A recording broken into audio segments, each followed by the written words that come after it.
Hello everyone, मैं हूं Aastha Khurana and welcome to Zerodha varsity videos. आज की इस वीडियो में हम बात करेंगे हमारी रिमेनिंग 3 सेक्टर्स के बारे में। ये हमारी सेक्टर एनालिसिस सीरीज का पार्ट 2 है। इससे पहले हम फर्स्ट पार्ट में ऑलरेडी 3 सेक्टर्स कवर कर चुके हैं, जिसमें हमने बात करी banking, insurance and IT sector के बारे में एंड अंडरस्टैंड किए उनके काफ़ी पैरामीटर्स। इस वीडियो में हम समझेंगे हमारे रिमेनिंग 3 सेक्टर्स, जिसमें हम कवर करेंगे इंफ्रास्ट्रक्चर, टेलीकम्युनिकेशन एंड फार्मास्यूटिकल्स के पैरामीटर्स को। तो चलिए वीडियो को शुरू करते हैं।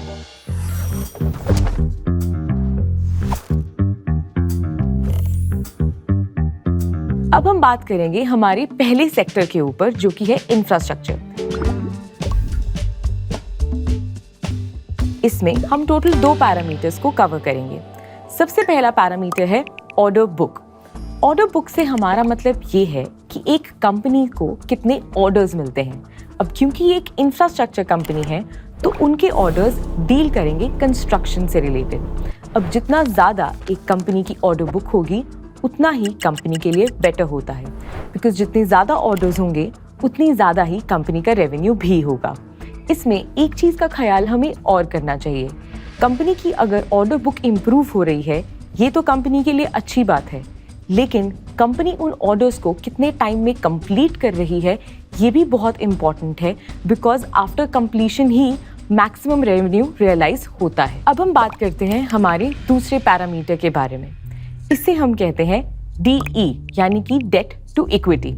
इसमें हम कंपनी के टोटल डेट को डिवाइड करते हैं कंपनी की टोटल इक्विटी से। इससे हम ये समझते हैं कि इक्विटी के हिसाब से कंपनी का डेट कितना है। अब किसी भी इंफ्रास्ट्रक्चर कंपनी के लिए कैपिटल एक्सपेंडिचर एक बहुत इंपॉर्टेंट पैरामीटर है। अब कोई भी अगर कंपनी ज़्यादा कैपिटल एक्सपेंडिचर करती है, तो आम बात है कि उसका डेट भी बहुत ज़्यादा होगा, लेकिन ये भी उतना ही इम्पॉर्टेंट है कि debt to equity ratio maintain रहे। अगर वो बहुत ज़्यादा होगी तो कंपनी के लिए ये एक अच्छी बात नहीं है। पर डेट एक ऐसा नंबर है जो साल में सिर्फ एक बार ही चेंज होता है, क्वार्टरली बेसिस पर नहीं होता। तो चलिए अब बात करते हैं एग्जाम्पल की। तो इंफ्रास्ट्रक्चर कंपनी के लिए हमने एग्जाम्पल लिया है कंपनी लार्सन एंड टूब्रो का। उससे पहले आपको एक बात और बता दूं, हर कंपनी जब भी क्वार्टरली रिजल्ट्स आते हैं तो 3 चीज़ों की फाइलिंग करती है: financial statements, investor presentations and con call.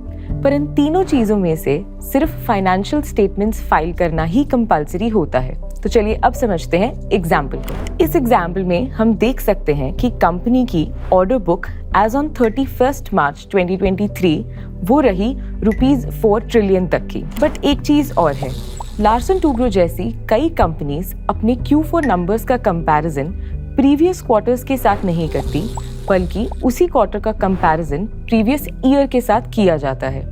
अब हम Q और Q एंड YOY का कंपैरिजन क्यों करते हैं एंड ये एक इन्वेस्टर के लिए क्यों इम्पॉर्टेंट है, ये हमने कवर किया है in our video 5 parameters to look for in quarterly results. तो आप इस वीडियो को देख सकते हैं एंड Q और Q YOY के साथ बाकी पैरामीटर्स भी समझ सकते हैं। अब हम बात करेंगे हमारे दूसरे सेक्टर के बारे में।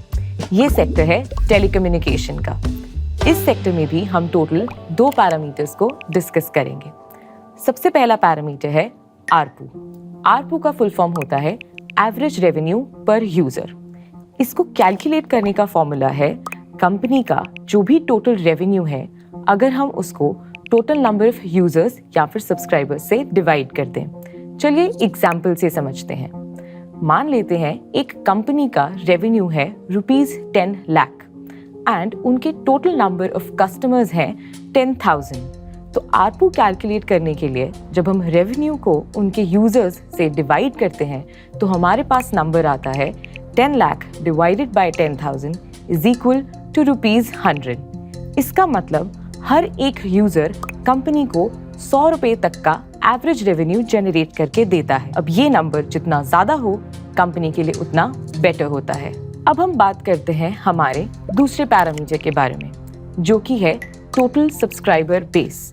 अब जैसे कि हमने ARPU को समझने के लिए ये जाना कि रेवेन्यू को जब हम टोटल नंबर ऑफ सब्सक्राइबर्स से डिवाइड करते हैं, तो ये जो टोटल नंबर ऑफ सब्सक्राइबर्स हैं, क्वार्टर दर क्वार्टर इनमें भी एक इंक्रीज देखने को मिलना चाहिए, क्योंकि अल्टीमेटली जितने ज़्यादा सब्सक्राइबर्स होंगे कंपनी के लिए उतनी ही ज़्यादा सेल्स की अपॉर्चुनिटी बढ़ती है, जिससे अल्टीमेटली कंपनी का रेवेन्यू इंक्रीज होता है। अब जब हम एग्जाम्पल की बात करते हैं तो टेलीकम्युनिकेशन सेक्टर के लिए हमने एग्जाम्पल लिया है भारतीय एयरटेल का। इस एग्जाम्पल में हम देख सकते हैं दैट भारतीय एयरटेल का एवरेज रेवेन्यू पर user was at ₹193 in Q3 FY23। लेकिन अगर हम इसको सेम क्वार्टर को प्रीवियस ईयर से कंपेयर करें तो आरपू का नंबर था ₹163। चलिए अब हम बात करते हैं हमारे लास्ट सेक्टर के बारे में, जो कि है फार्मा सेक्टर।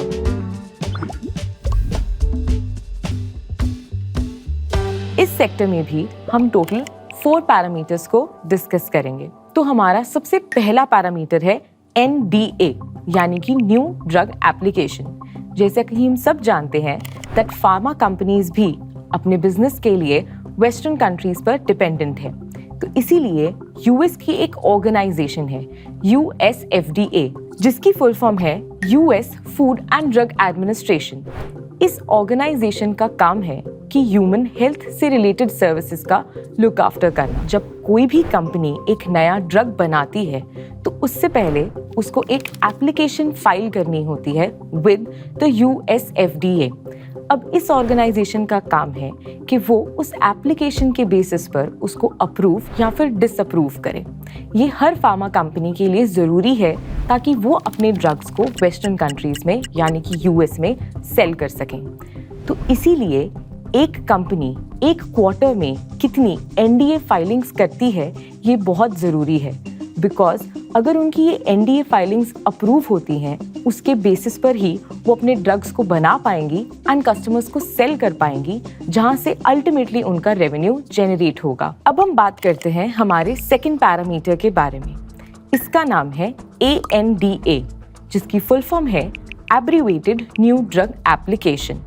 जैसे कि हम NDA के लिए फाइलिंग करते हैं विद USFDA, ऐसी ही फाइलिंग ANDA के लिए भी होती है। बस दोनों में फ़र्क इतना है दैट NDA एक नए ड्रग के लिए किया जाता है, वेयर एज ANDA एक एग्जिस्टिंग ड्रग के लिए किया जाता है। कई बार जो भी ड्रग्स होते हैं उनके कुछ पेटेंट लाइफ टाइम होता है, यानी कि उसकी एक्सपायरी के बाद ही बाकी की कंपनीज उस ड्रग की मैन्युफैक्चरिंग कर सकती हैं। तो जब भी किसी ड्रग का पेटेंट एक्सपायर होता है तो बाकी कंपनीज को USFDA के साथ उस ड्रग को बनाने के लिए एक ANDA फाइल करना होता है। अब हम बात करते हैं हमारे थर्ड पैरामीटर के बारे में, जिसे हम कहते हैं R&D। R&D का मतलब रिसर्च एंड डेवलपमेंट।